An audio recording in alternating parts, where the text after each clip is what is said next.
Welcome to Brainstorm MTG. I'm ELD, and this is Fast Effect, Double Speed Magic the Gathering. We are jumping right in here with Adam Brennan on Dreadhorde Delver versus Brian on Eldrazi post. Brian's been putting up some great results here with this Chalice-based deck, and Adam not going to have any of it. Force of Willing, that Chalice, going to want his one-mana spells resolving, particularly getting double use out of them with Dreadhorde General, or Arcanist, I should say. And Young Pyromancer coming in here, threatening to go very wide around Eldrazi. Thought-Knot Seer. That is going to see Chain Lightning, Daze, and Preordain.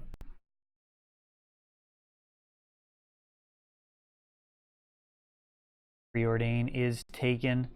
And Chain Lightning, actually a little bit of a problem card here.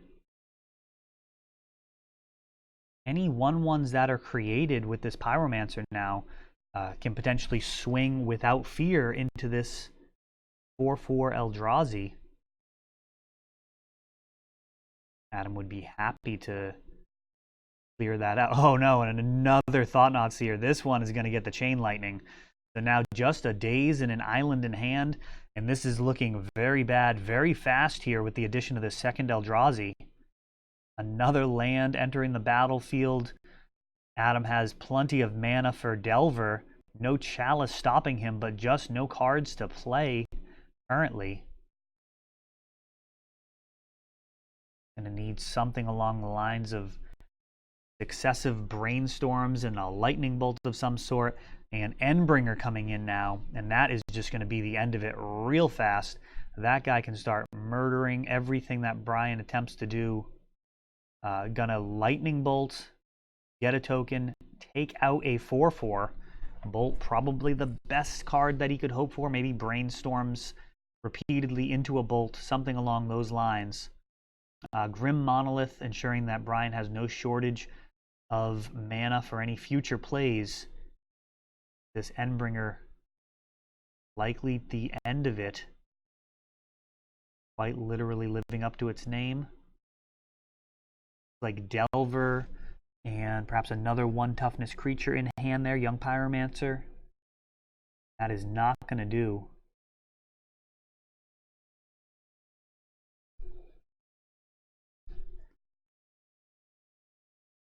Pull up the exact text on Endbringer. Been a while since I sleeved that one up. Plenty of cantrips here.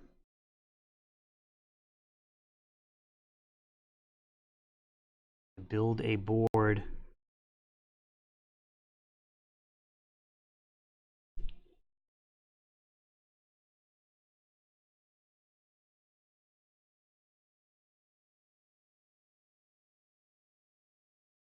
Going to untap in both players on tap steps. We'll make short work of these X1s.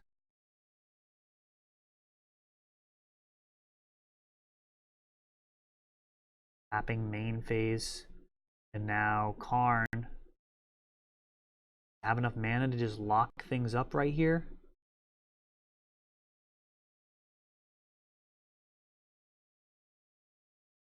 Gonna grab Ratchet Bomb. And that is enough for SCG champion Adam Brennan. Adam Champ Brennan is actually taking down an SCG and leaving a Legacy open. You can get lucky once. Twice means you're on to something. One of the many players that come to ELD's Time Vault games on a weekly basis. Familiar face at our Wednesday night Legacy, and has also started supporting our F&M events as well when he can make it. Doing Legacy 2 nights a week here at ELD's Time Vault games. The Legacy event a little bit, the Friday night event a little bit more top heavy currently. We're giving away a Force of Will guaranteed. And last week we had 10 players, so that does make it pretty top heavy. We're giving out the bonus packs as well that Wizards of the Coast gives the friendly local game stores. Help encourage attendance, and that's what we're doing with them. Tons of value there. Of course, as we build those numbers, we'll be able to flatten out that prize support a little bit as well.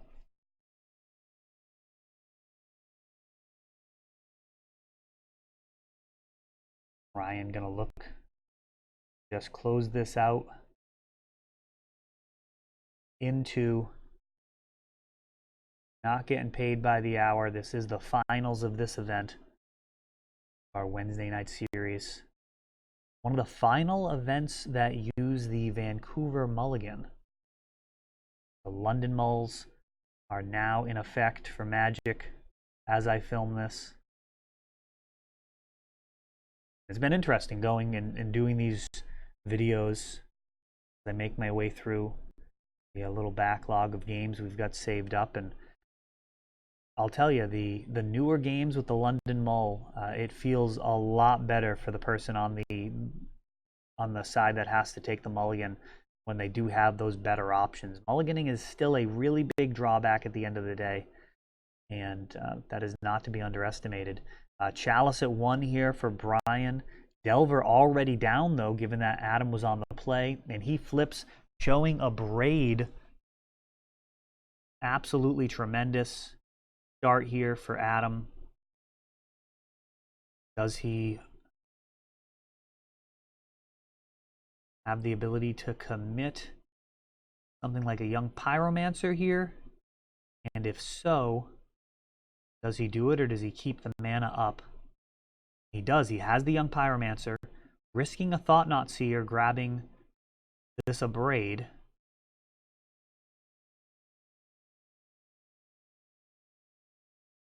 I do not disagree with the line, especially given the Ancient Tomb on the other side of the board. Glimmer Post gaining a little bit of life. And if that's a Wasteland in his hand, I gotta say now's a pretty good time. Another Young Pyromancer. I guess it wasn't a Wasteland, so Brian, Eye of Ugin, 3 additional mana, 4 additional mana to the Eye, Endbringer. Ooh, that is a bomb. What does he have to say about that? Force of Will, pitching Daze. Ooh, I wonder if he could have dazed that. Either way, Brian packing it in. Gonna try on game 3. So writing on the wall there. It was actually lethal on the crackback after that Force of Will with those 2 tokens. I believe he was at 9 after after tapping Ancient Tomb, and 3 from the Delver, 4 from the Pyromancers, and then 2 more given the elementals that they summon to their aid. Really able to go wide around Eldrazi and other decks with those Young Pyromancers. Is a tough card to contend with at 2 mana. Monastery Mentor, very similar in its effect, a little bit more powerful in the tokens that it's generating. Exalted is extremely strong, but in terms of that generation of board presence, it is also only 2 mana. 3 mana is a heck of a lot more. So Young Pyromancer, a card that is right at home in Magic's most powerful formats, Vintage and Legacy. Ponder here for Adam.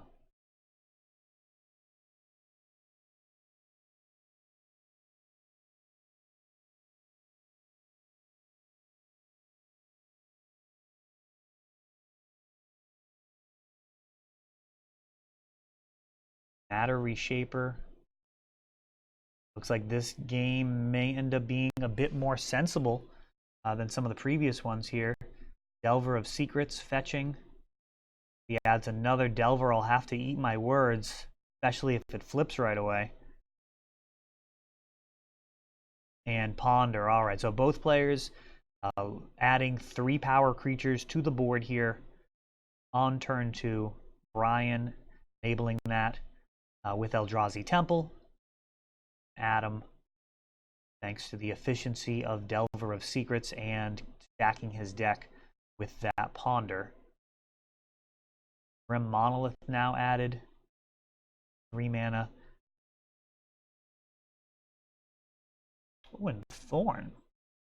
1 mana floating. Interesting. Very, very interesting. Force of Will arriving in time to flip this Delver. Non-creature spell is going to be costing 1 more. Young Pyromancer added to Adam's board. Ooh, and this Grim Monolith being tapped.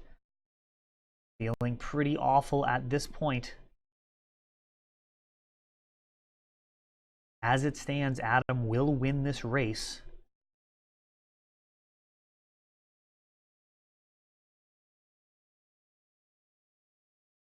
I'm going to need some more mana. And a Crater Hoof, not a Crater Hoof, a Goblin Crater Maker. Sorry. That guy does a ton of work. We may see a block and then take out Thorn. Grim Monolith, another reasonable target. He has options. Adam thinking about this mana. He's going to go ahead and untap. Would have been a reasonable thing to do to use that mana during the end step. Adam looking for a little bit more information off of his draw step, perhaps drawing something a little better.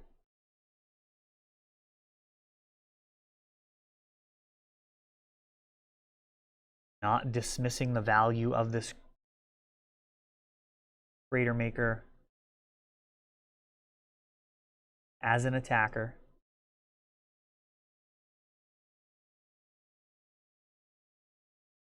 Putting Brian down to 3, assembling the puzzle here, recognizing how crucial this Delver can be in finishing this game off by getting in that damage from the Crater Maker.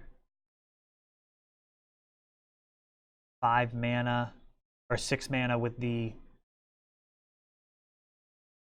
Oblivion Sower, exiling some cards, and that is going to do it. Adam Champ Brennan taking it down in 3 games. That is all for this one, but don't worry, there is a lot more. You can check out our older videos, and we're always putting out new videos from ELD's Time Vault games in Bellingham, Massachusetts. If you want to help the channel, of course, you can like, subscribe, share, tap that notification bell so you can know the next time our new videos come out. Thanks for watching.